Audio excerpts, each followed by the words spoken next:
রংপুর নগরীর কুঠিপাড়া ক্ষুদ্র নৃগোষ্ঠী পল্লীর স্থায়ী বাসিন্দা পুনিয়া, জৌনি ও খুদুমণি পাহান বয়স ৭০-এর কাছাকাছি হলেও সরকারের সামাজিক নিরাপত্তা বেষ্টনীর আওতায় কোনো কর্মসূচির সুবিধা পান না সমতলের এ নারীরা। বয়স হয়েছে, এখন হাঁটতেও পারি না, খুব কষ্ট করে খাই। কোমরের বিষ, পাওয়ার বিষ, হাঁটবার পারি না, হাতের টাকা পয়সা না হইলে কেমন করে খাই না।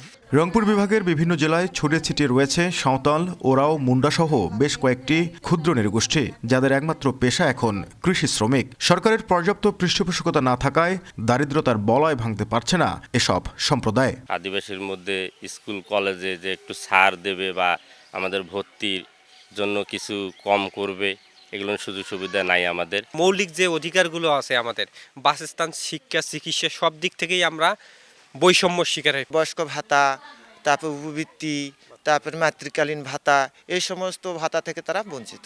সমতলের ২২টি ও পাহাড়ের ৭টি সহ মোট ২৯টি ক্ষুদ্র নৃগোষ্ঠীর উপর টিআইবির এক গবেষণায় উঠে আসে যোগ্যদের মধ্যে মাত্র ১৯% ক্ষুদ্র নৃগোষ্ঠীর মানুষ ভাতা সুবিধা পান। অন্যদিকে দেশে যেখানে জাতীয় দারিদ্র্যের হার ১৮.৭%, সেখানে ক্ষুদ্র নৃগোষ্ঠী অধ্যুষিত সমতল এলাকায় সেই হার ৮০%। গবেষকদের মতে এসব সম্প্রদায়ের জীবনমান উন্নয়নে ভাতা সুবিধা নিশ্চিতের পাশাপাশি প্রয়োজন টেকসই পরিকল্পনা। একটা কর্মসংস্থানের ব্যবস্থা করতে হবে। সেই কর্মসংস্থানটা কিন্তু খুব সহজ।